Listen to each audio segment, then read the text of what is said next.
Барлығыңызға сәлем достар, менің каналыма қош келдіңіздер. Бүгінгі видеода ағылшын тіліндегі present perfect шағының үстеулерімен танысатын боламыз. Яғни present perfect дегеніміз бұл осы аяқталған шақ дегенді білдіреді. Видеоны қарамас бұрын міндетті түрде каналға тіркеліп, жанындағы қоңыраушаны басуды ұмытпаңыздар. Сол кезде менің видеоларымды жіберіп алмайтын боласыз. Ал ендеше видеоны міндетті түрде соңына дейін қараңыз. Бүгінгі видеода ағылшын тіліндегі, яғни present perfect шағының 6 үстеуімен танысатын боламыз. Мұнда жазып қалдырдым.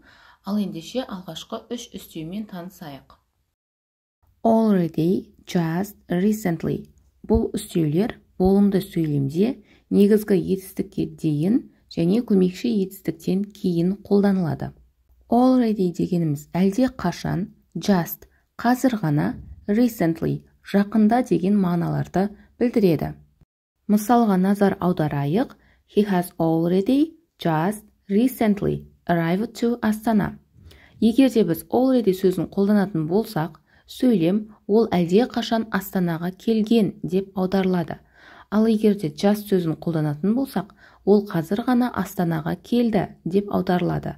Ал егерде recently сөзін қолданатын болсақ, ол жақында Астанаға келді деген мағынаны білдіреді. Бұл сөйлемдегі көмекші етістік has, arrived дегеніміз негізгі етістік болып табылады. Және де сөйлем болымды сөйлем, сондықтан да осы 3 үстеуді қолдансақ болады. Келесі қарастыратын үстеулеріміз lately және yet. Бұл екі үстеу сөйлемнің соңында немесе басында қолданылады. Бірақ ағылшын тілінде көп жағдайда сөйлемнің соңында қолданылады.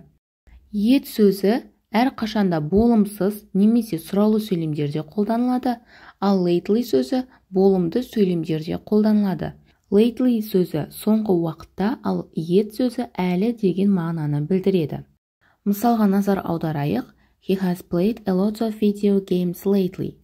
Ол соңғы уақытта көп бейне ойындар ойнады деп аударылады. Келесі мысал. He hasn't come to Astana yet. Ол Астанаға әлі келмеді деген мағынаны білдіреді. Келесі қарастыратын соңғы үстеуіміз never, ешқашан деген мағынаны білдіреді. Қолданылу орны көмекші етістіктен кейін, негізгі етістіктен бұрын қолданылады. Болымды сөйлемдерде қолданылады, бірақ болымсыздық мағынаны білдіреді. Мысалы, I have never been in Astana. Мен ешқашан Астанада болмағанмын деген мағынаны білдіреді. Міне достар, бүгінге айтарым осы. Сіздерге бүгінгі айтылған мәліметтер пайдалы болды деп ойлаймын. Егерде сізге видео ұнаса, міндетті түрде каналға тіркеліп, видеоға лайк басуды ұмытпаңыз.